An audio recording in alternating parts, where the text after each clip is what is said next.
여러분 한 주간 평안하셨습니까?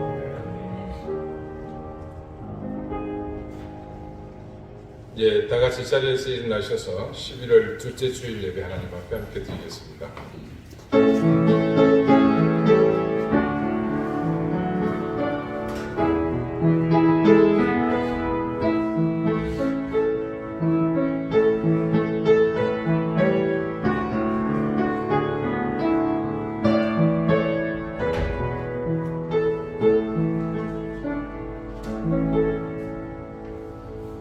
너희 권능 있는 자들아, 영광과 능력을 여호와께 돌리고 돌릴지어다. 여호와께 그의 이름에 합당한 영광을 돌리며 거룩한 옷을 입고 여호와께 예배할지어다. 여호와께서 자기 백성에게 힘을 주시며 여호와께서 자기 백성에게 평강의 복을 주시리로다. 아멘. 성부, 성자, 성령, 삼위일체 되신 하나님, 구원의 은총으로 사죄받은 하나님의 자녀들이 이 거룩한 예배의 처소에서 하늘을 우러러 경배와 찬양을 드립니다. 이 세상 어느 누구보다 겸손하며 가장 최선으로 겸비한 주의 자녀들이 거룩하신 삼위일체 하나님의 임재 앞에 머리를 숙였습니다. 이 시간 우리의 마음과 생각을 지켜주시고 온전히 은혜의 주만 바라보게 해주십시오. 더럽고 추한 사탄의 권세를 물리쳐 주시고 욕망을 따라 한없이 흘러가버린 우리의 삶을 주의 강력한 능력으로 다시 회복시켜 주십시오. 우리 인생을 뒤덮고 있는 흑암의 권세를 생명의 빛으로 몰아내시고 이 거룩한 주의 전이 그 은혜의 빛으로 충만하게 해 주십시오. 세세 무궁토록 영광을 받으실 예수 그리스도 이름으로 기원하옵나이다. 아멘. 5장 함께 찬송하겠습니다.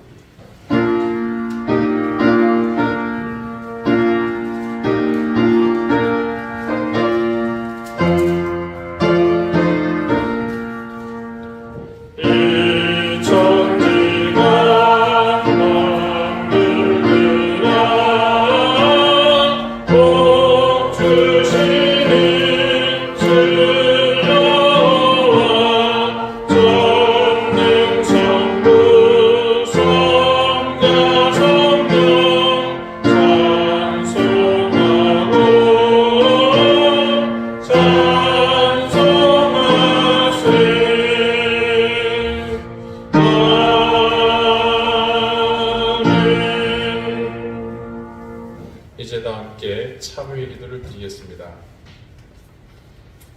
우리의 죄와 허물을 사하시는 주님 앞에 이 시간 사주의 은총을 구합니다. 거듭난 인생이 가야 하는 길보다 이전의 육의 삶을 기억하며 되돌아 그 길을 애써 헤매며 방황하며 살았습니다. 때로는 걷잡을 수 없는 욕망을 뿌리치지 못해 연약함을 핑계로 나를 맡겼고, 때로는 세찬 쇠파의 힘에 맞서고 싶지 않아 나약함을 핑계삼아 방관하며 나를 그 쇠파에 던졌습니다. 분명히 맞서야 했고 또 뿌리쳐야 했지만 우리는 맞서고 뿌리쳐야 할 당연한 삶의 자세보다 더 다양하고 타당한 이유들이 많았습니다. 우리는 주님 앞에서도 당당하게 주님을 설득할 수 있다는 자신감에 불탔고 그 길을 가지 않으면 안 된다는 절대적 이유를 갖고 살았습니다. 그러나 주님, 이 시간 주님의 전에 엎드려 주님을 바라보아야 하는데 우리의 머리는 들리지 않는 것인지요? 왜 일이 불안하고 초조하기만 한지요? 분명 주님은 우리를 평화의 안식의 자리로 부르셨는데 우리가 느끼는 이 불안과 초조함은 전혀 주님이 주신 것이 아닌데 어떻게 하면 좋습니까? 주님, 우리를 불쌍히 여겨주십시오. 이 시간 우리의 찢기고 상한 심령으로 무너진 가슴으로 진실된 회개를 주님께 드리오니 용서해 주십시오. 이제는 하나님과 나만이 하는 은밀한 죄를 생각하며 계속해서 침묵 가운데 참여의 기도를 드립니다.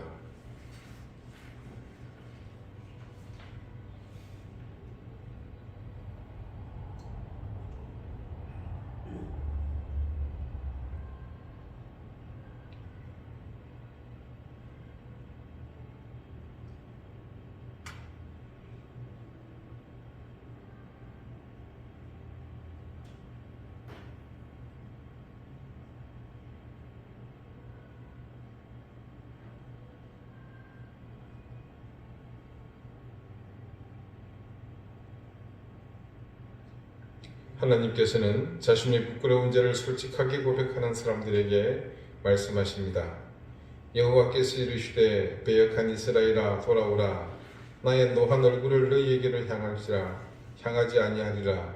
나는 긍휼이 있는 자라 너를 한없이 품지 아니하느니라. 여호와의 말씀이니라. 아멘. 이제는 사도신경으로 우리의 신앙을 고백하오니 나는 전능하신 아버지 하나님 천지의 창조주를 믿습니다. 나는 그의 유일하신 아들 우리 주 예수 그리스도를 믿습니다. 그는 성령으로 잉태되어 동정녀 마리아에게서 나시고 본디오 빌라도에게 고난을 받아 십자가에 못 박혀 죽으시고 장사된 지 사흘 만에 죽은 자 가운데서 다시 살아나셨으며 하늘에 오르시어 전능하신 아버지 하나님 우편에 앉아 계시다가 거기로부터 살아있는 자와 죽은 자를 심판하러 오십니다. 나는 성령을 믿으며 거룩한 공교회와 성도의 교제와 죄를 용서받는 것과 몸의 부활과 영생을 믿습니다. 아멘. 자리에 앉으시기 바랍니다. 이제 다 함께 성신을 교독하겠습니다. 성신은 교독문 21번 시편 34편입니다.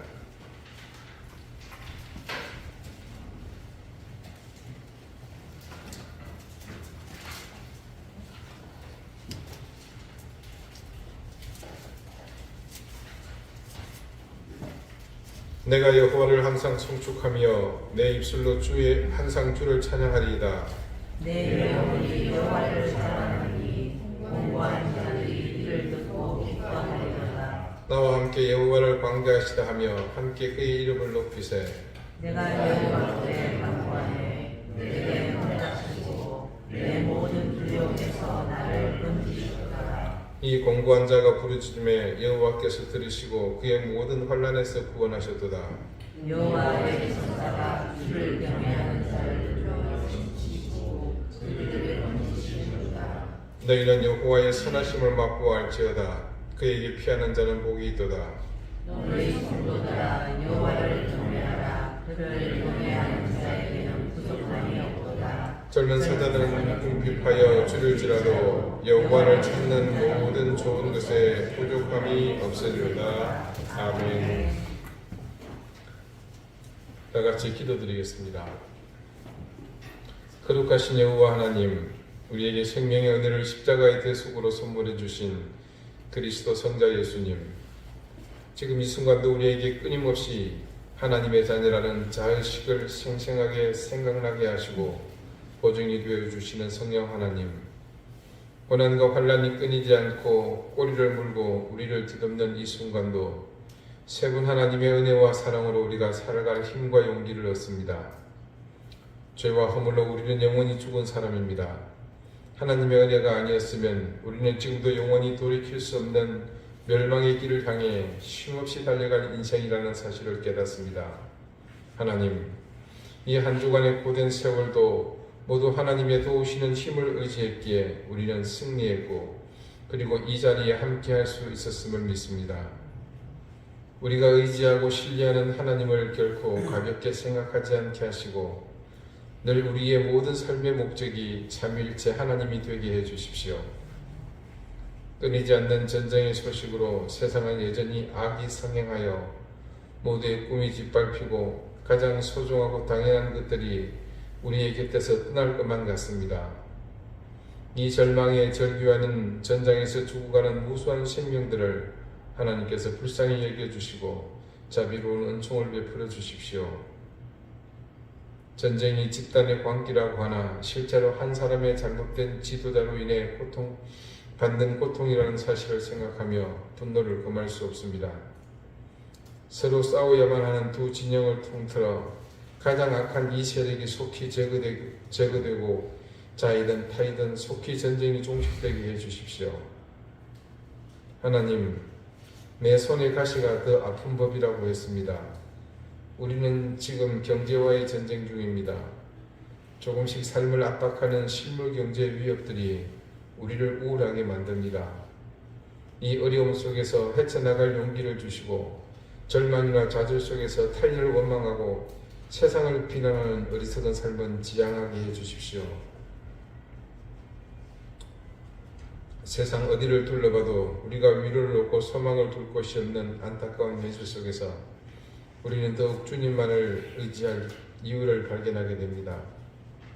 우리의 정직한 신앙으로 주님을 더욱 진실히 바라보게 하시고 우리의 올바른 믿음 생활로 참된 인생의 가치를 바로 깨닫게 해주십시오. 우리 사랑하는 이든교회 성도들을 지켜주십시오. 주의 권능의 손길로 어루만져 주실 뿐 아니라 그 굳건한 팔로 굳게 잡아주십시오. 병들어 고통받는 가족들을 하나님께서 속히 치유해 주시고 건강의 은혜를 더해 주십시오. 사랑하는 자녀들의 앞길을 지켜 인도해 주시고 하나님을 모든 것의 근본으로 그리고 목적으로 삼는 우리 자녀들 되게 해 주십시오. 생업의 현장을 하나님께서 지켜주시며 그곳에 은혜의 손길이 햇살처럼 뻗치기를 소망합니다. 어려운 우리의 이웃들을 위한 긍휼의 마음을 잃어버리지 않게 하시고 우리가 하나님의 자녀로 세상 사람에게 무엇보다 가까운 이웃에게 참된 소망이 되는 삶을 살게 해주십시오. 점차 추위가 다가옵니다. 생계 어려움을 겪는 연약한 이웃들에게 추위를 이길 더욱 따뜻한 은혜가 함께 하시길 구합니다. 오늘 말씀을 전하시는 신주영 선교사님을 은혜로 붙드시고 그 사역과 가정과 섬기시는 현장 위에 하나님의 놀라운 동행이 함께 하시기를 간절히 구합니다. 가정과 섬기는 교회와 한센인들 가운데 더 큰 은혜와 사랑을 하나님 부어 주십시오. 이제 말씀을 듣겠습니다. 가난한 심령으로 겸손하게 겸비하게 하시고 주실 은혜를 잃어버리지 않도록 우리 마음이 더욱더 하나님 앞에 겸손할 수 있도록 엎드릴 수 있도록 인도해 주십시오.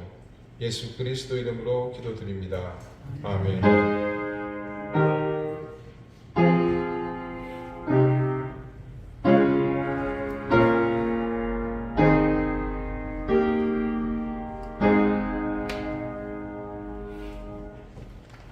29장 찬송하겠습니다.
신약성경 갈라디아서 6장 17절에서 18절 말씀입니다. 신약 308쪽입니다. 우리가 지금 보고 있는 에베소서 바로 앞입니다.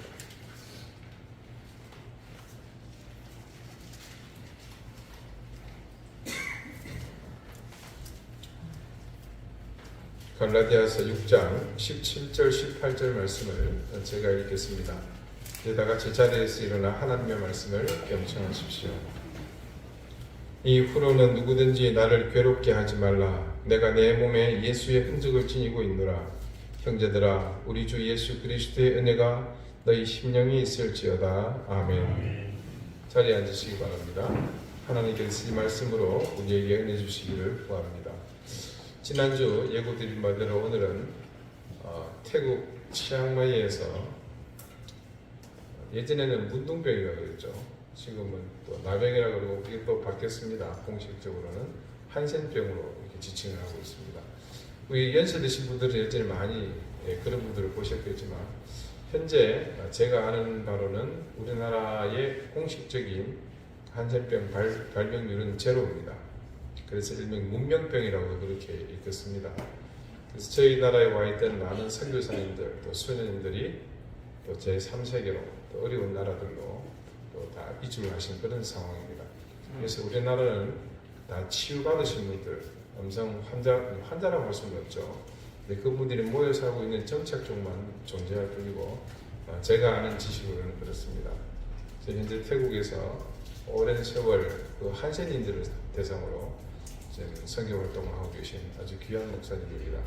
제 후배이기도 하고요. 오늘 말씀을 전해주실 때 여러분에게 도전이 되고 또 많은 은혜가 되는 그런 시간이 될 수 있기를 바라겠습니다. 우리 신주영 선교사님 앞으로 모시겠습니다.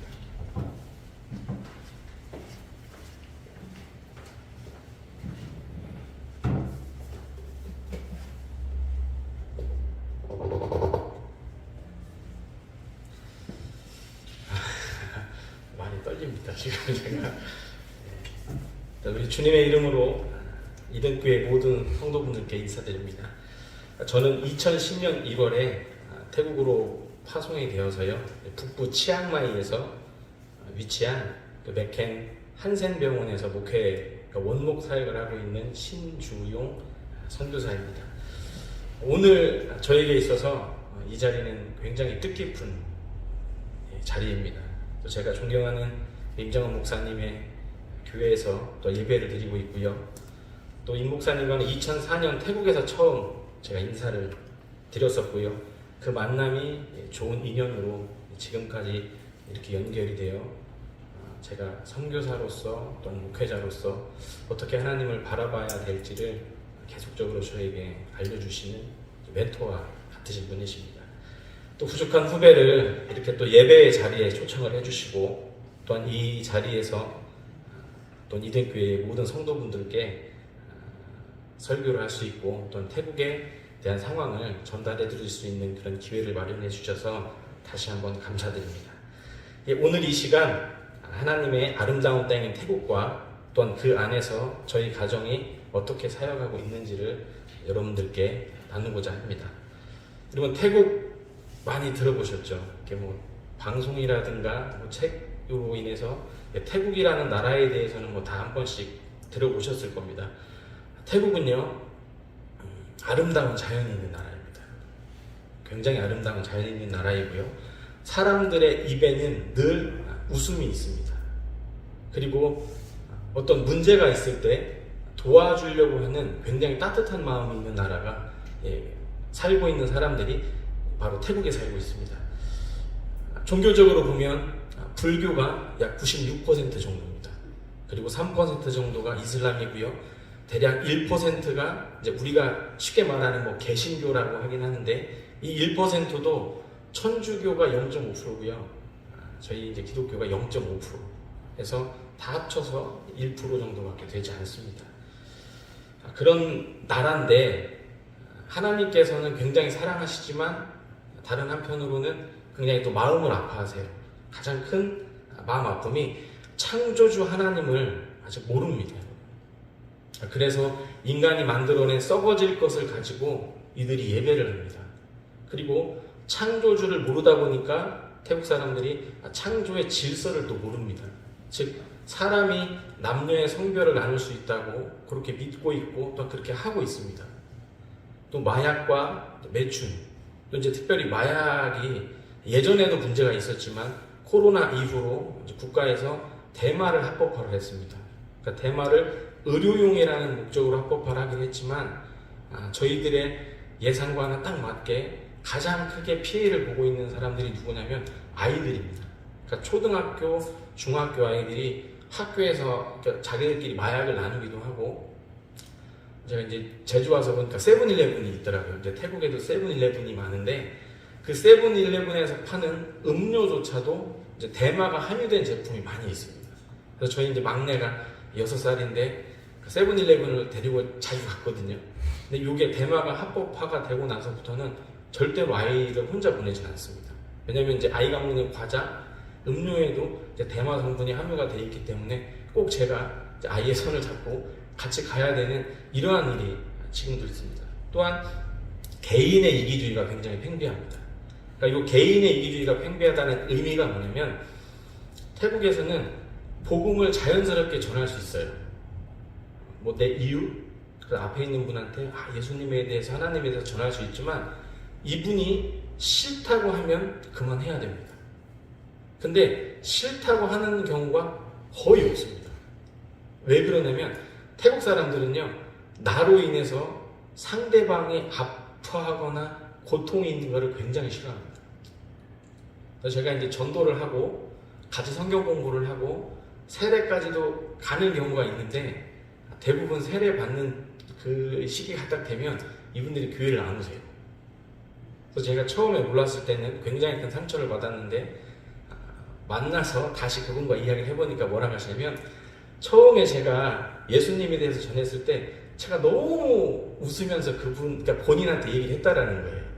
예수님에 대해서 그 하나님에 대해서 할 때 이 사람이 그걸 듣고 자기는 싫었대요. 근데 그 자리에서 본인이 싫다고 딱 얘기하면 상처받을 저 때문에 그냥 가만히 있었다라는 거예요. 요게 태국의 개인의 이기주의입니다. 이런 상황이 계속적으로 유지가 되면서 태국이 제 개인적인 생각으로는 0.5% 이상을 넘지 못하는 이유가 이것 때문이 아닐까라는 생각도 하고 있습니다. 그래서 이런 상황 가운데 이런 하나님의 땅인 태국에서 저희 가정이 이제 사역한 지가 14년이 되었습니다.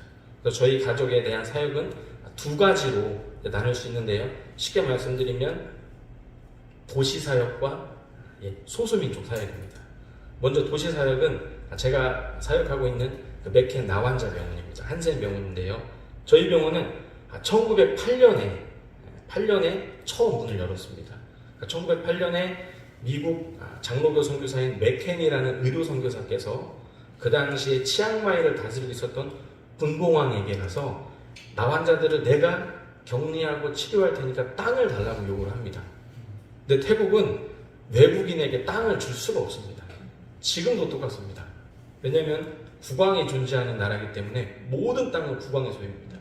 그런데 그 당시에 분봉왕이 이분이 말하는 내용이 너무 좋은 거예요. 나 환자들을 격리해주고 치료의 목적으로 같이 데려다 주겠다 하니까 이분이 이제 고민을 하다가 준 땅이 쉽게 말씀드리면 그 서울의 여의도와 같은 그런 강 한가운데 있는 섬을 이 맥켄 선교사에게 줍니다. 그래서 맥켄 선교사는 그 땅을 개간하고 5개의 마을을 만들어서 나 환자분들을 초청을 하고 그 강에서 섬으로 넘어오게 해서 지금까지 이어지고 있습니다. 저는요, 저희 병원에서 부서 예배와 신방을 통해서 복음을 전합니다. 그러니까 복음을 전한다라는 의미는 이렇게 만나자마자 예수를 믿으세요 이렇게 하는 게 아니고요. 관계를 먼저 쌓아야 되기 때문에 그 관계를 위해서 계속적으로 만납니다. 이분들은요, 단순하게 한 번에 확 변하지 않습니다. 가족과 같은 그런 울타리, 한센의 공동체 안으로 들어가기 위해서는 정말 많은 시간이 필요하고요. 이분들이 부를 때는 언제든 가야 돼요. 저희 직원이, 병원 직원이 141명입니다. 141명 중에 47명이 크리스찬이세요. 근데 저희 병원이 태국 교단에 속해 있는 기독교 병원이거든요. 많은 분들이 제가 이렇게 말씀드리면 이해를 못 하시겠대요. 왜냐하면 기독교 병원인데 141명의 직원 중에 왜 예수를 믿는 사람이 47명밖에 되지 않냐 물어보면 저도 신기해서 물어봤습니다. 근데 물어보던 중에 장로님으로부터 이제 한센 음성 환자시지만 장로님으로부터 들었던 얘기가 뭐였냐면 신목사, 우리가 여기 살면서 가장 이해가 되지 않는 게 뭔 줄 알아? 말씀하시는 거예요. 자기는 이해하시겠대요. 근데 대부분의 자기의 그 한센의 동료들이라든가 그 한센의 자녀들은 아직도 이해를 못하는 그 하나의 문구가 있답니다. 그게 뭐냐면 하나님은 당신을 사랑합니다. 왜 그런지 아시겠죠? 야, 사랑의 하나님이 그러면 왜 나에게 이 한센병을 줬냐는 거예요. 그러니까 이분들이 하나님은 사랑이 아니라는 겁니다. 그렇기 때문에 그 자녀, 그러니까 그 당시에 청년으로서 계셨던 분들이 결혼하셔서 자녀를 낳았지만 자녀조차도 하나님은 사랑이 아니라는 거예요. 왜? 어머니의 아버지가 이웃마을, 그러니까 일반 사람들로부터 배척을 당하시고 시장에 가면 진짜 돌을 던지고요, 대나무 막대기로 문둥이들 니네 그 섬으로 다시 돌아가라고 맞는 거를 보면서 크셨거든요.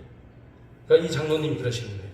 하나님은 당신을 사랑한다는 말을 해결해 달라는 거예요. 그러니까 자기는 이해를 한대요. 예수님이 자기의 주인이심을 다 알지만 자기의 동료들은 아직까지 이 부분이 해결이 안 됐다는 거예요. 그래서 제가 선교의 방향을 그 당시에 바꾼 게 뭐냐면, 그저 이제 목사로서 선교사로서 이분들에게 찾아가는 것이 아니고, 내가 피로 나는 가족은 아니지만 계속적으로 만남으로 인해서 예수를 믿는 이 신주용이라는 사람, 그 다음에 우리 가족이 할아버지 할머니들에게 있어서 이런 사람이, 예수를 믿는 가족이 이렇구나라는 것을 보여주면서 그분들의 마음을 열고 싶은 게 저희 가족의 마음이고요. 그래서 저희 집도 병원 안에 있습니다. 또 한 가지 하는 일은 제가 장례와 화장을 하고 있습니다. 왜냐면 그 나환자분들이 돌아가시면, 그러니까 태국은 재밌는 게 동네마다 큰 절이 있습니다. 이 절에서 화장을 같이 하는데 나환자는 이유 하나만으로 화장을 안 해주시는 거예요. 그래서 저희 병원 안에 화장터가 있고 지금까지도 저희가 돌아가시면 장례와 화장을 같이 하고 있습니다. 근데 목사 선교사로서요, 이 장례가 굉장히 중요합니다.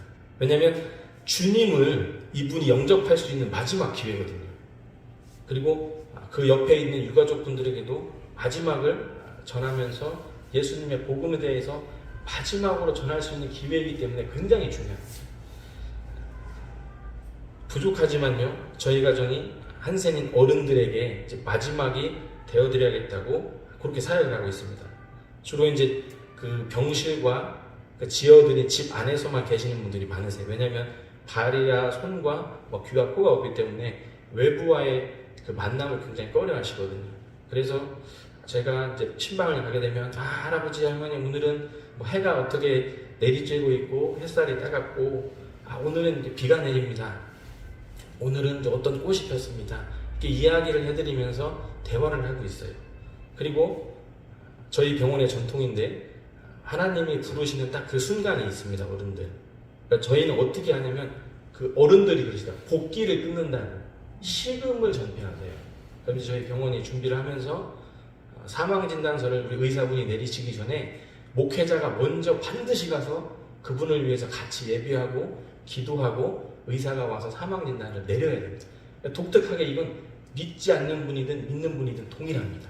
그래서 이 사역에 굉장히 저희가 중요하게 생각하기 때문에, 그래서 저희 집이 그 병원 안에 있는 겁니다. 24시간 안에 새벽 2시가 됐든 3시가 됐든 전화가 오면 가야 돼요. 이제는 저희가 25분의 어른이 계세요. 25분의 어른이 계신데 그냥 나 환자 병원이야 이게 아니라 한센 마을이야 이것도 아닙니다. 그냥 태국 사람들이 일반적으로 사는 그런 마을처럼, 그런 동네처럼 살아가고 있습니다. 모든 어른들이 그 하나님의 부르심을 받을 때까지 저희 가족의 사역이 이어질 수 있도록 여러분들의 많은 기도를 부탁드립니다. 그리고 또 한 가지는 저희 한센, 그러니까 음성 환자가 되신 분들이 간혹 고향으로 돌아가고 싶다라는 분들이 계세요. 고향으로 돌아가면, 예전에 이제 1970년대인데 돌아가면 그 돌아가신 그 분의 그 동네에 저희가 클리닉을 조그만 걸 열어드리고요, 교회를 건축을 해드렸습니다. 그래서 그 교회에 예전에는 이제 어른들이 많고 사람들이 많았지만 지금은 이제 목회자가 또 오지 않기 때문에 제가 순번을 매겨서 그 미자립 교회를 다니면서 협력 목회를 또한 하고 있습니다. 두 번째로는 소수민족 사역입니다. 이 소수민족은 저는 카렌족과 리수족을 하고 있습니다. 그런데 왜 카렌과 리수족, 그것도 병원 사역하는 사람이 소수민족까지 하냐? 근데 이제 제가 장로교 파송 선교사지만 태국에서는 태국 기독교 교단 안에 속해 있습니다. 근데 우리 교단 안에 소수민족 또한 노예가 들어가 있기 때문에 그 노예에서 저에게 요청이 왔습니다. 함께 해주실 수 있는지. 근데 이제 그 중에 이제 카렌족과 함께 하는데요. 처음에는 이제 이분들이 교회 건축을 저에게 말씀을 하셨어요. 근데 교회 건축을 그러니까 생각을 하게 되면 한국 교회에서 뭐 이렇게 예를 들어서 100%다 땅도 사주고 교회도 건축해야 되는 그런 거는 이제 저는 절대 원치 않거든요. 그래서 이제 이분들과의 대화 중에 나온 결론이 뭐냐면 교회가 교회 건축을 하는 데 있어서 어떠한 기도와 노력과 물질적인 것을 모금을 하셨는지를 물어봅니다. 그러면 대부분의 교회에서는 몇십 년을 헌금을 했는데 하다 안 되니까 선교사에게 요청을 하는 거예요. 그럼 이제 가서 부족한 부분을 이제 한국 교회에 나누고. 근데 또 재밌는 건 한국 교회가 바로 응답해 주는 교회는 단 한 번도 없었습니다. 최소 2년 정도 같이 기도를 하면서 교회를 건축을 했고요.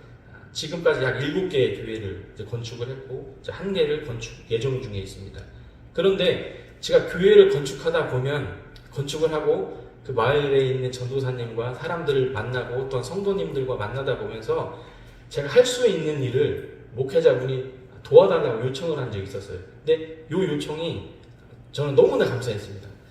제가 맥케인이라는 그 나환자 병원에서 일하게 된 목적이 저는 여기 있다고 봅니다. 그게 뭐냐면 소수민족 마을은요, 이제 임정훈 목사님께서는 와보셔서 아시겠지만 일반적인 저희가 생각하는 법이 존재하지 않습니다. 그 마을은 무당이 1등입니다. 무당. 그 다음에 그 무당 밑에 누가 있냐면 이장이 있습니다. 근데 제가 가보니까요, 고아와 또 과부 되신 분들과 장애인 분들이 있는 거예요. 그래서 제가 물었습니다. 전도사님께. 전도사님, 저분들 신방을 편하게 갈 수 있습니까? 그러니까 그 말은 이제 제가 가는 게 아니고 전도사님한테 여쭤봤더니 전도사님이 사람들이 있을 때 얘기를 안 하시는 거예요. 그래서 이제 따로 이제 저랑 얘기하는데 가고 싶은데 못 간대요. 이제 그 이유가 뭡니까? 라고 물어보니까 그 무당이 안 된다고 딱 얘기를 했다라는 거예요. 왜? 서양신을 믿는 너는 이 마을에 있어서 사람들을 만나면 안 된다는 거예요. 그래서 제가 듣고 있다가 좀 고민을 했습니다. 고민하다가 제가 어떻게 생각을 했냐면 제가 소수민족 마을에 갈 때마다 병원 옷을 입고 갑니다. 병원 옷을 입고 가는데 그 병원 왼쪽에 그 태국 보건부 마크가 있어요. 근데 이분들은 다른 종교 목사들이면 다 싫어하는데 이 병원 옷 입고 이 보건부 마크가 있으니까 노를 하지 않는 거예요. 근데 알아요, 저분들은. 제가 예수를 믿는 목사라는 거예요. 그래서 제가 뭐를 들고 가냐면 구충제와 파스를 들고 갑니다. 구충제와 파스. 근데 이게 정말 선교의 교구입니다. 가면 무당하고 인사를 해요. 인사를 하고 앉아서 한참 이런저런 얘기 하다가 제가 어디가 아프냐고 물어보면 여기 아프고 여기 아프고 이렇게 하세요. 그러면 이제 제가 파스를 붙여드려요. 붙여드리면서 강조하는 게 뭐냐면 한국에서 갖고 온 건데 24시간이다. 그러니까 목욕을 깨끗하게 하시고 붙이시고 24시간 동안 있다가 떼어라. 근데 이분들이 안 붙여보셨는데 붙여보니까 이게 너무 좋은 거예요. 그리고 구충제는 태국이 구충제를 6개월마다 한 번씩 먹어야 됩니다. 저희. 근데 이제 한국 구충제를 드셔보시니까 머리가 안 아프대요. 태국 거는 머리가 아프대요. 그래서 제가 이제 갈 때마다 그걸 드리니까 이 무당이 너무 좋아하는 거예요. 그래서 이제 무당한테 가서 이제 이런저런 얘기하면서 전도사님이랑 저기 집 좀 가둬와도 되겠냐? 갔다 오래요. 그러면서 제가 고아와 과부와 또 장애인의 집을 방문하기 시작했습니다. 그러면서 제가 전도사님께 요청을 드리는 게 뭐냐면 전도사님이 목회에 있어서 내가 저 집을 신방하거나 복음을 전하고 싶은데 못하는 집 있으면 이제 목록을 적어서 갖고 오라고 했습니다. 그래서 가는 거예요. 같이 전도사님과 가서 예배는 못하지만 기도하고 이야기를 들어드리고 그 당시 왔었을 때 이제 필요한 게 뭐가 있다면 제가 이제 그 다음번에 왔었을 때 그거를 준비해서 드렸습니다. 그렇게 이제 하는 중에 이제 껑페 느아라는 마을이 있습니다. 이 껑페 느아라는 마을이 어떤 마을이냐면 예수를 믿으면 나가야 됩니다. 마을에서. 근데 여러분 이게 굉장히 이게 말이 무서운 말이냐면 이 소수민족들은 공동체입니다. 이 공동체 안에서 다른 데서 나가서 살으라는 말은 제가 좀 세게 말씀드리면 죽으라는 말과 똑같습니다. 나가서. 근데 이 마을에 이 껑페나라는 마을에 6명이 복음을 받아들입니다. 30년 전에. 그래서 잘 예수를 믿으면서 예배를 하고 있었는데 그냥 마을에 무슨 일이 있었냐면 그 동물들이 다 죽은 거예요. 돼지와 뭐 개가 다 죽은 거예요. 그러다가 이 무당이, 저랑 친한 이분이 이게 어떤 일이냐 하면서 나온 결론이 뭐냐면 저 예수를 믿는 저 6가정 때문에 이렇게 됐다라고 마을에 소문을 냈어요. 그래서 마을에서는 나가야 된다라고 얘기를 했습니다. 근데 이 6가정이 너무 억울한 거예요. 마음이 아프고. 그래서 이분들이 세상 법에, 그러니까 군청에 중재를 요청했습니다. 군청에. 군청에 중재를 요청했는데 군에서 사람을 보내요. 독특하게. 그래서 사람을 보내서 그 이장과 무당과 마을 사람들이 나온 중재안이 뭐였냐면 첫 번째, 그러니까 3가지 중재안을 냈습니다. 예수를 믿으려면 이 3가지 중에 하나를 선택해야 되는 거예요. 첫 번째, 마을에 1년에 한 번 큰 제사가 있는데 소를 대라는 거예요. 소. 자, 두 번째는 니네가 지금 갖고 있는 그 카렌말로 된 성경책, 그 다음 찬송가를 태우라는 거예요. 세 번째는 그냥 나가. 그러니까 이 3가지 중 하나를 선택하는데 이 6가정이 울면서 선택한 게 뭐냐면 소를 대자는 거예요. 소. 그래서 소를 사서 무당한테 줬습니다. 근데 하나님이 어떻게 역사하셨냐면 무당이 소를 잡아서 막 제사를 드리는데 그 칼 이런 이렇게 무당 용품 있잖아요. 그걸 탁 팽개치면서 하는 말이 뭐냐면 이 신이 저 예수 믿는 저놈들이 하는 거를 싫어한다는 거예요. 그래서 이분들이 이 6가정이 살 수 있게 됐습니다. 그러면서 저희가 전도를 하고 기도를 하면서 교회에 대한 요청을 해서 그때부터 인연이 된 마을이 이공배다라는 마을입니다.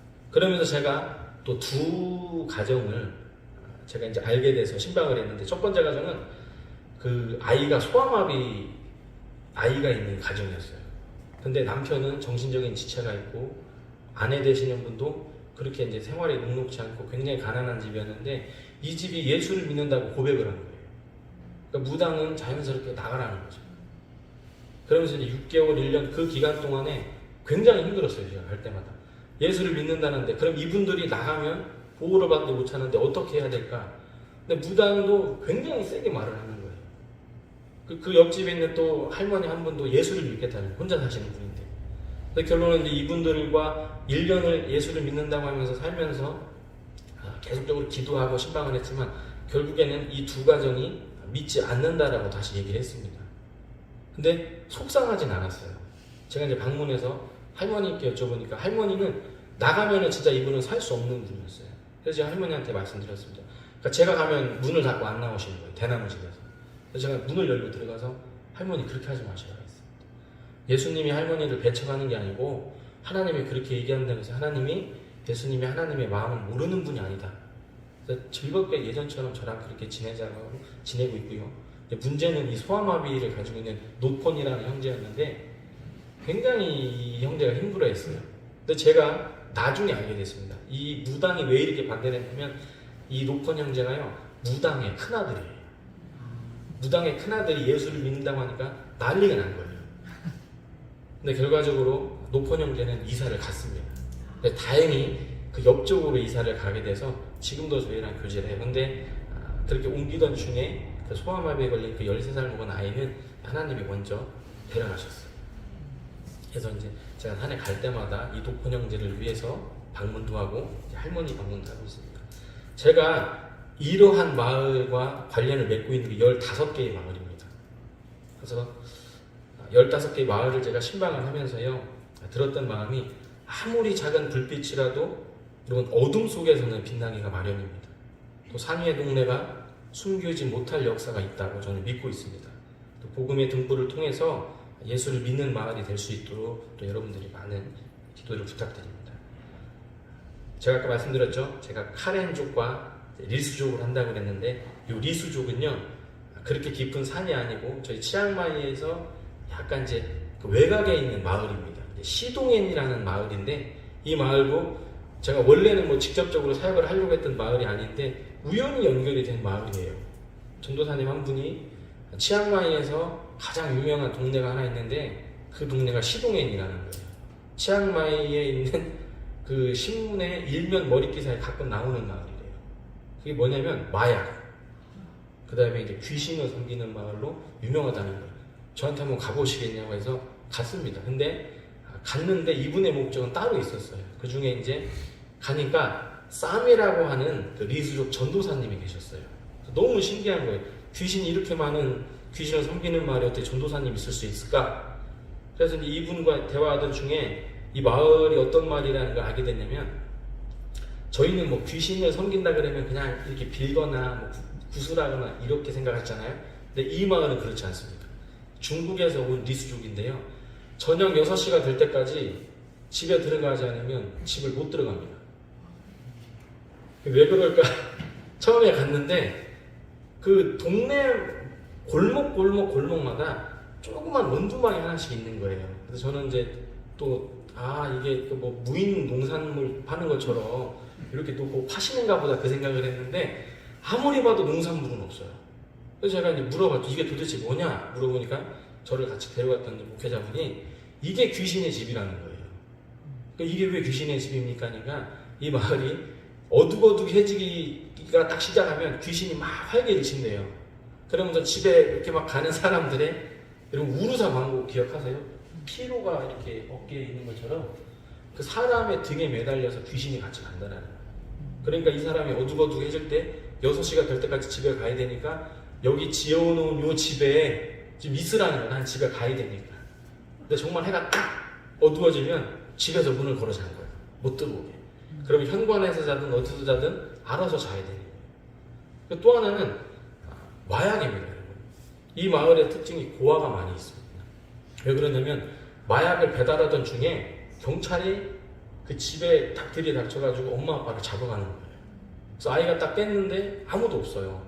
그럼 옆집에서 할머니나 이웃이 야 새벽에 경찰이 와서 엄마 아빠 잡아갔다 이렇게 얘기를 하는 거예요. 이러는 중에 또 하나 이게 뭐가 있냐면 딸을 팔아요. 어린이들을 팔아서 돈을 받기 위해서. 요런 마을인데 그 쌈이라는 전도사님과 대화하던 중에 이 전도사님이요, 이 마을에서 가장 먼저 예수를 영접한 분이세요. 약 200가구 정도 되는데 이분도 우연히 서양 선교사에 의해서 예수를 처음 영접받아서 이분 예수님을 영접하고 자기 마을을, 그 시동현이라는 마을을 예수님 있는 마을로 바꿔야겠다라고 해서 전도를 하셨대요. 근데 20년 동안 단 한 사람도 전도가 안 됐습니다. 그게 왜냐면 무당 때문에 그래요. 그래서 이분이 너무 많은 낙심이 있었고, 아내 되시는 사모님도 낙심이 있었잖아요. 근데 아내 되시는 사모님이 어른 전도를 하면서 마음에 소망을 품은 게 뭐냐면 어린이를 전도해야겠다라는 품이 있었대요. 왜냐면 어린이를 전도하면 어릴 때부터 예수에 대해서 듣고 있었기 때문에 이 아이들이 어른으로 성장했을 때, 쉽게 얘기하면 자기가 이 마을에서 이제 죽거나 했을 때 다른 분 누군가가 예수를 영접을 전하러 왔을 때 이 아이들은 자신의 부모들보다는 좀 더 오픈된 마인드로 그 사람들을 받지 않을까라는 꿈이 있으셔서 어린이 전도를 생각하신 거예요. 그러다가 이제 저희랑 고민하게 되고 이게 딱 맞게 되면서 그럼 우리가 교회를 열어야 되지 않냐라고 했는데 또 교회는 불가능하잖아요. 그래서 생각하다 이 전도사님과 고민하다가 생각한 게 뭐였냐면 그 한국의 좋은 교육 시스템을 하나를 저희가 가져왔습니다. 그게 뭐냐면 공부방입니다. 공부방. 그래서 저희가 공부방을 열었습니다. 그러니까 공부방을 연 목적은 그 당시에 고아 아이들이 하루에 3끼를 못 먹기 때문에 하루 한 끼를 아이들에게 제공을 해주고 학교 갔다 온 아이들은 숙제를 봐준다라는 것을 처음으로 목적을 삼았어요. 그래서 이제 공부방을 열면서 리수족은 남편이 요리를 합니다. 남자 전도사님은 요리를 하고 아내 되시는 사모님이 아이들을 가르치시는 거예요. 이렇게 해서 저희가 지금 쭉 사역을 이어나가고 있고요. 문제는 많았습니다. 하면서 이제 예수님을 이 아이들이 뭐 입으로는 예수님에 대해서 이제 안다라고 할 정도로 올라갔는데 이 부모님들, 그러니까는 편부모 또 할머니 할아버지가 이제 그걸 알게 돼서 아이를 때리기도 하고요. 전도사님과 싸우기도 많이 하셨어요. 그래서 이제 지금 이 시동현 센터는 저희가 계속적으로 기도하는 건 하나님의 때가 되면 여기 이제 교회를 건축을 해서 예배를 할 수 있지 않을까라는 그런 소망이 있습니다. 하고 이제 마약 때문에 이제 2 아이가 나갔습니다. 왜냐면 이제 이 2 아이가 부모님이 마약하는 걸 보고 따라하는 거예요. 그래서 이제 전도사님도 몇 번 부모님과 찾아가서 이야기했지만 이게 쉽지가 않아요. 그래서 2 아이들은 지금 이제 없는 상태지만 저희가 계속적으로 복음이 들어가면 변하는 게 확실하기 때문에 계속적으로 기도하고 있는 마을입니다. 그래서 여러분들도 혹시 기억이 되시면 이 시동현이라는 마을을 꼭 기억해 주시고 기도를 부탁드리겠습니다. 자, 또 한 가지 사역이 있는데요. 요거는 제가 어디 외부에 크게 사역하고 있다라고 할 수 없는 약간 이제 그런 사역인데, 그 어른들은 이렇게 알고 계시더라고요. 그 카렌 반군, 그 미얀마 카렌 반군. 근데 이제 저희는 이제 미얀마 카렌 자치정부라고 하는데, 제가 사역하고 있는 이 소수민족 산이 강 하나, 정말 거짓말하지 않고요, 여기에서 저기 시계 있는 데까지가 딱 강 거리입니다. 저쪽은 미얀마고요, 저는 태국에 있는 거예요. 근데 저쪽에 그러니까 미얀마 군과 반대의 길을 들고 살고 있는 카렌족 반군이 있습니다. 이분들은 저희가 이제 교회를 건축을 해드리고 또 병원을 건축해서 기본적인 진료를 받을 수 있도록 저희가 계속 돕고 있습니다. 그래서 지금은 이제 총상 환자가 많이 늘어나면서 뭐 이렇게 미얀마군이건 카렌군이건 다 치료를 해드려야 되는데, 이 마음에 앙금이 있기 때문에 이분들이 그 미얀마 군 환자는 받진 않아요. 그래서 이제 카렌족 환자만 받고 있고요. 일단 이 군부가 끝나야 되는데 그게 어렵습니다. 그러면서 제가 자연스럽게 또 된 사역이 뭐냐면, 미얀마 난민 아이들 30명을 제가 돌보고 있습니다. 이 아이들이 원래는 이제 저하고는 전혀 이제 관련이 없는 이제 아이들이었는데, 아까 말씀드렸던 꽁빼나 전도사님께 전화가 한 통화가 왔어요. 그래서 전화 오면서 그 이제 메사레앙이라는 이제 군인데 그 군으로 좀 와줄 수 있냐, 이제 그래서 제가 이제 운전해서 4시간 거리거든요. 이제 편도 4시간이라서 이제 운전해서 가니까 이 전도사님께서 뭐라고 하시냐면, 그 어제 그저께 신문에도 나왔는데 미얀마 군이 그 전투기로 마을을 폭격을 했습니다. 밤에. 그러니까 폭격을 하면서 그쪽은 전기가 전혀 들어오지 않아요. 아무것도 없는 마을입니다. 완전 운막에 사는 아이들인데, 그 수천 명이나 되는 사람들이 이 강을 건너서 온 거예요. 태국 쪽으로 살려고. 밤에 밤새 달려서 아침이 됐을 때 그 태국의 국경 수비대가 그 강에 있는 모래톱까지만 딱 있게 하고 기다리라고 해서 아침이 딱 됐는데, 결과적으로는 이 사람들을 태국이 받아줬어야 되는데 이 두 나라의 여건상 그게 안 돼서 결과적으로 다시 돌려보냈습니다. 다시 강을 건너가라고 그랬어요. 그래서 어쩔 수 없이 강을 이제 몇천 명이나 되는 사람이 건너가는데, 이 아이들이 30명 있었던 거예요. 근데 이제 미얀마 이 카렌에 있는 그 태국에 있는 국경수비대가 이분들이 카렌족이거든요. 그러니까 이분들이 이 아이를 도저히 저쪽 강으로 못 보내게 된 거예요. 하면은 죽는 걸 알거든요. 그래서 이분들이 상급기관에 보고를 하고 상급기관에서 회의를 해서 이 아이들을 난민의 지위를 인정을 해줬습니다. 그래서 이제 그 메사량이라는 군에 있는 초등학교에, 기숙사가 있는 초등학교 아이들을 막 연결했는데 대부분의 초등학교가 노를 하는 거예요. 그 이유는 얘네가 카렌말밖에 할 줄 몰라요. 태국어가 전혀 안 되기 때문에. 근데 마지막에 한 학교에서 이 아이들을 받아줬습니다. 근데 받아줬는데 이 아이들은 그 도망 나온 옷 그대로 입고 있잖아요. 아무것도 없고. 그러니까 이제 그 학교에 식사를 해주는 그 직원분이 계셨는데, 이분이 집사님이세요. 이 집사님이 카렌족이신데 보니까 아이들이 와서 교장 선생님께 내가 그럼 아이들을 돌보겠다라고 했어요. 그래서 이 전도사님, 이 집사님이 그걸 우리 이제 전도사님한테 얘기를 한 거예요. 그러니까 전도사님도 고민하다가 저한테 얘기가. 그래서 결론은 저희가 이제 매달 이 아이들의 생필품을 댈 수 있도록 제가 이제 재정적인 지원을 해주고 있고, 한 달에 한 번씩 가서 아이들을 만나요. 근데 제가 왜 재정을 지원할 수밖에 없었냐면, 남자 아이들은 괜찮아요. 근데 여자 아이들이 있었던 거예요. 여자 아이들은 일단 더 보호를 받아야 되기 때문에 그 아이들 때문이라도 제가 급하게 고민을 했어요. 근데 그때가 7월이었습니다, 여러분. 7월은 선교사가 어떤 목적으로 헌금을 부탁드리거나 일을 하기가 굉장히 어려운 시기입니다. 마치 해서 고민하다가 페이스북에 올렸고, 그 페이스북에 보신 많은 이제 교회 분들이 도와주셔서 지금 4년째 아이들을 돌보고 사역을 하고 있고요. 태국 정부에서 통보가 왔습니다. 중학교 3학년까지만 난민의 지위를 인정해주고 그때가 끝나면 다시 돌려보내는 거로. 그래서 저희가 이제 기도하는 건 중학교 3학년 나이가 되기 전에 지금 내전이 끝나야 아이들이 돌아갈 수 있거든요. 그래서 이 내전이 끝나기를 위해서 저희가 기도하고 있습니다. 이 모든 사역은요, 뭐 저희 가정이 이게 뭐 할 수 있어서 하는 사역이 아니고 하나님께서 함께 해주셔서 이루어지는 사역입니다. 여러분 늘 기도해 주시고 생각나실 때마다 함께 기도해 주셔서 감사하겠습니다. 여러분 제가 질문을 하나 하겠습니다. 이 자리에 계신 성도 여러분은 흔적이 있으십니까? 흔적?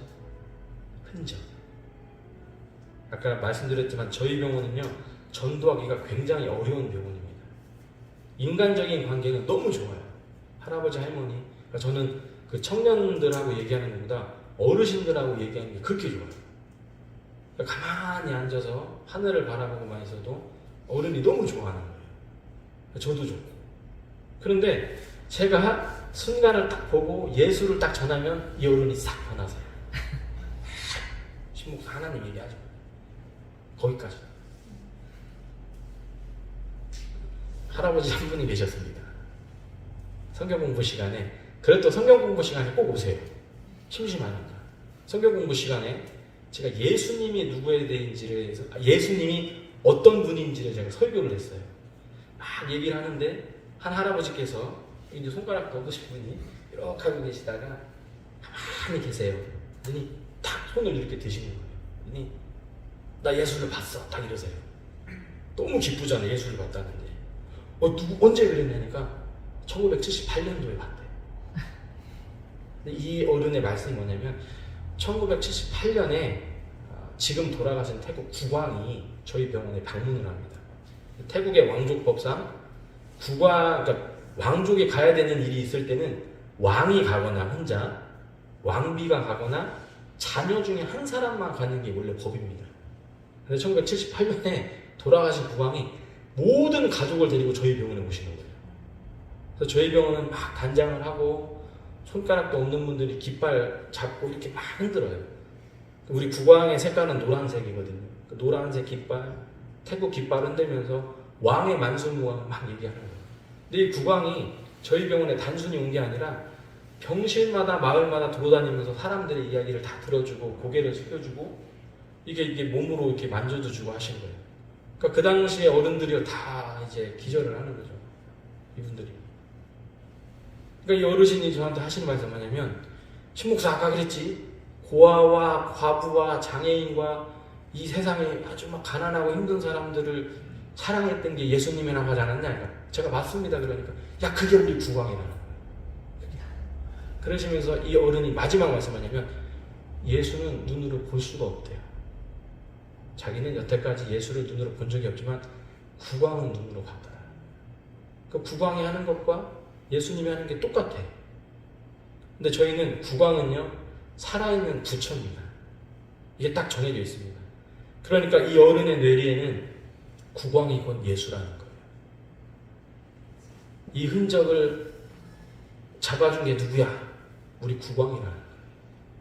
예수가 아니라는 거예요.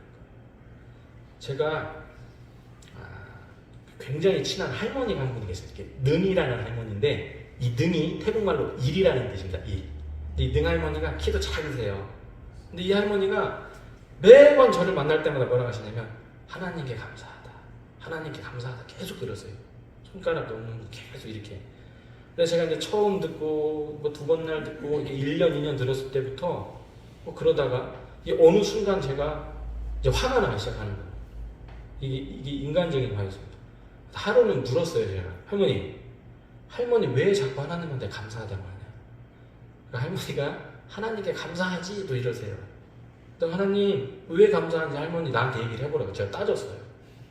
그러니까 할머니가 뭐라고 하시냐면 야 신목사님은 신목사가 예수님을 믿고 있다는 흔적이 있어? 딱 이렇게 말씀하시는 거예요. 근데 저는 대답을 못했습니다. 그래서 할머니께서 하시는 말씀이 내가 이 병원에 27이 됐을 때 오셨대요. 27이 돼서 결혼을 해서 아이가 둘이 있었는데 나병이 걸린 거예요. 그래서 저희 병원으로 후송이 돼서 오셨는데 그 뒤로는 단 한 번도 남편과 아이들이 자기를 만나러 온 적이 없대요. 얼마나 자기가 울었겠냐는 거예요. 그 병실에서. 그러니까 얼마나 하나님을 많이 원망했냐는 거예요. 시도 때도 없이 하나님께 욕하고 하나님 원망했다. 그러니까 이 할머니가 그 몇십 년의 시간을 지나면서 자기와 하나님과의 기도하고 싸우면서 이분이 깨달은 그 한 가지가 뭐냐면 나는 예수님을 사랑하는 사람이라고 고백이 되더래요. 그러면서 자기가 이 몸에 있던 이 나병의 흔적이 다른 사람이 자기한테 물어보면 내가 이 나병의 흔적 때문에 예수님을 인격적으로 믿게 되었다라고 얘기를 하신대요. 제가 이제 그 얘기를 듣고 할머니한테 사과했습니다. 할머니, 나는 인간적인 마음으로는 하나님이 할머니한테 나병을 줬는데 이게 왜 감사하냐고 따지고 싶다 했어요. 근데 할머니는 그걸 다르게 말씀하셨어요. 야, 이 흔적이 내가 예수님을 인격적으로 믿게 되었던 흔적이야.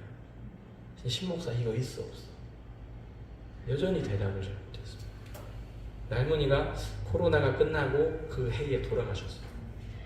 저희 병원에서 사셨던 횟수가 50년입니다.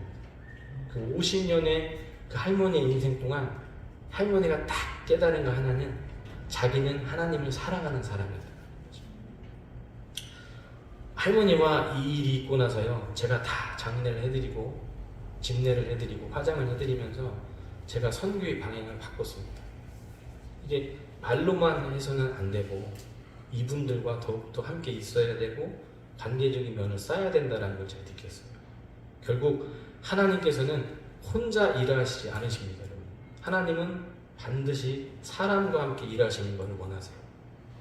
그래서 우리 가정을 통해서 또한 이든교회를 통해서 일하실 하나님을 여러분들이 꿈꾸셨으면 좋겠고, 태국 위에서 태국이라는 단어를 들으시거나 태국이 딱 나오면 저희 병원을 위해서 또 저와 관계를 맺고 있는 많은 주 예수님을 믿는 사람들을 위해서 기도를 해주셨으면 좋겠습니다. 기도하겠습니다. 하나님 감사합니다. 주님의 몸된 날, 귀한 날, 이든교회의 성도분들과 함께 하나님 아버지께서 사랑하시고 또한 주님의 십자가 아래로 나가기 원하는 태국의 영혼들을 함께 이야기를 나누었습니다. 이 시간에도 살아계신 하나님을 찬양합니다.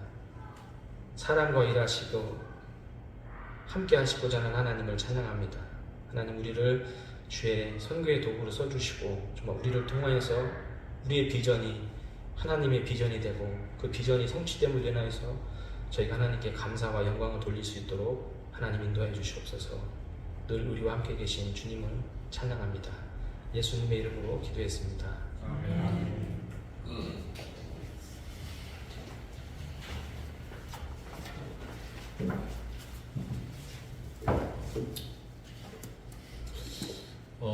여러분, 저희가 미얀마 그 군부 탄압 때문에 한동안 기도했던 기억하시죠? 예, 하나님 그렇게 기도하게 하십니다. 이유가 있었던 것 같습니다. 기도 제목은 지금 빠져 있습니다만은 다음 주 다시 우리가 그 미얀마를 위해서 기도해야 될 그런 이유를 또 찾은 것 같아요. 혹시 신 목사님을 두 번째 본 분 계십니까? 안 계신가요? 우리 주집사님 기억 안 나세요? 2016년도에 한번 왔었죠.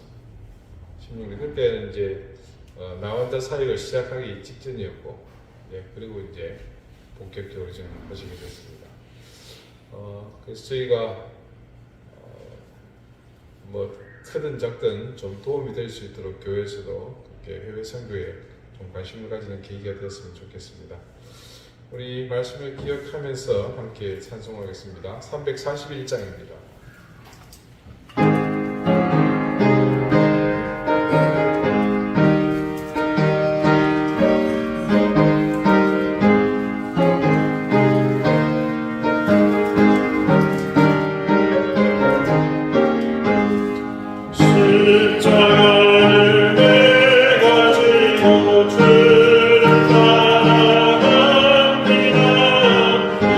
이제부터 예수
것이 하나님의 은혜임을 고백합니다.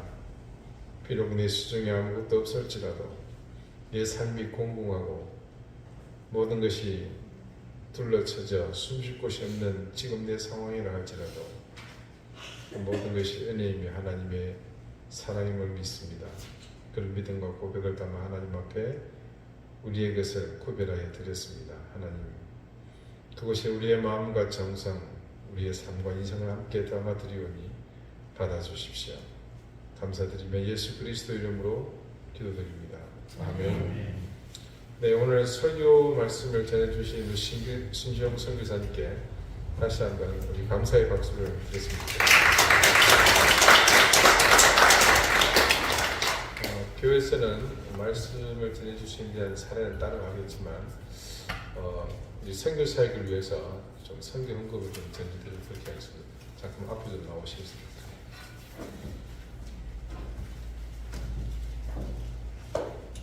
이 엄마 사역에 좀 도움이 됐습니다.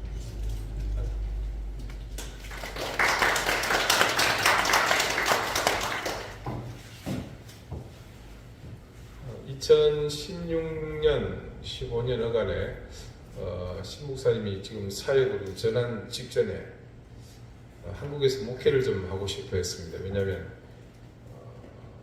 워낙에 선교사로 바로 투입이 되었기 때문에 목회 경험이 전혀 없어서, 그래서 제주에 있는 제게 목사님 여기서 좀 할 수 없겠느냐, 그래서 그때 들어와서 아이 유치원도 알아보고 그렇게 했었습니다.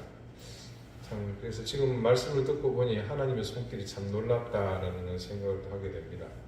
그때 제 밑에서 그렇게 목회를 했더라면 한국 목회에 대해서 일부 배울 수는 있었겠습니다만은 그렇게 귀한 사역을 할 기회를 놓치지 않았겠는가, 또 그런 생각이 들면서 하나님께서는 한 채 오차 없으시고 늘 그렇게 딱 당신의 계획을 기가 막히게 인도해 가시는구나, 그런 생각을 하게 되었습니다.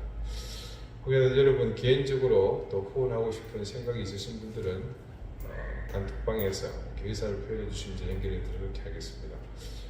신 목사님께는 저는 개인적으로 좀 후원을 하는 게 있습니다. 그래서 그걸 통해서 적지만 사역에 도움이 되었으면 하는 바람이고, 저희 교회와도 지속적으로 인연을 좀 맺었으면 하는 그런 바람이 있습니다. 사역 얘기를 좀 더 들어보고 싶으시죠? 네, 그래서 다음 기회에도 되면 한번 모셔서 그 기회를 듣도록 그렇게 하겠습니다. 여러분 설교 말씀 중에 나왔던 카렌족이나 리수족, 그 외에도 이제 아카족, 라우족 이런 부족들이 있습니다만, 그분들 사시는 마을은요, 이런 우리가 생각하는 동네 그런 마을이 아닙니다. 원시 부족이라 생각하시면 돼요. 가보면 이제 사람이 어떻게 살까? 아까 말씀드린 대나무집 같은 거는요, 그 안에서 직접 불을 떼서 하기 때문에 가보면, 여러분 우리나라에서는 가축도 그런 데서 안 삽니다. 그런 곳에서 살고 있는 민족들입니다. 아까 무당이라 말씀하시니까 우리나라처럼 이렇게 화장 진하게 하고 이런 무당이라고 생각하시는데 전혀 다릅니다. 남자들이 많고요. 하여튼 절대적인 권력과 파워를 가지고 있습니다. 그런 것들을 볼 수가 있는데, 우리가 좀 기회가 되면 우리 교인들과 함께 또 선교지를 가보는 것도 의미가 있지 않겠는가 생각을 합니다. 이제 다 같이 자리에서 일어나셔서 우리 앞뒤 좌우에 계신 분들과 다양한 인사를 나누시겠습니다. 네, 광고를 몇 개 빼먹었네요. 우리 다음 주는 추수감사주일로 지키겠습니다. 추수감사주일 준비를 위해서 우리 최고준 집사님, 노재 집사님 잠깐 저를 뵙고 갔으면 좋겠습니다. 그리고 고현신 권사님 지금 계속해서 회복 중에 있습니다. 물리치료 때문에 당분간 오시지는 못하고, 다행히 조카 따님이 수관하사로 있는 병원이어서 많은 어려움이 없다고 그렇게 말씀을 하십니다. 계속해서 우리 기도해 주시면 감사하겠습니다. 54장 함께 찬송 후에 신주용 목사님 나오셔서 축도해 주심으로 예배를 마치도록 하겠습니다.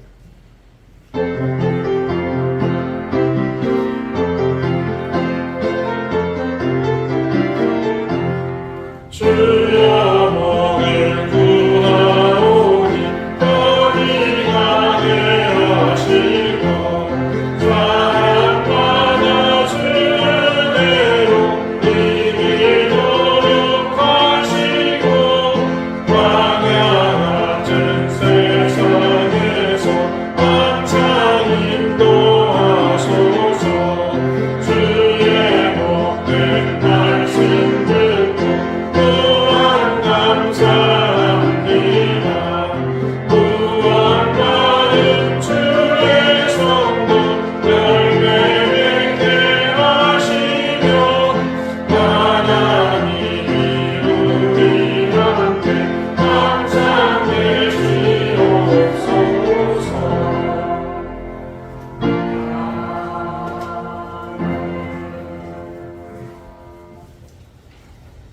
지금은 우리 주 예수 그리스도의 은혜와 하나님 아버지의 거룩하심과 또 교통하심이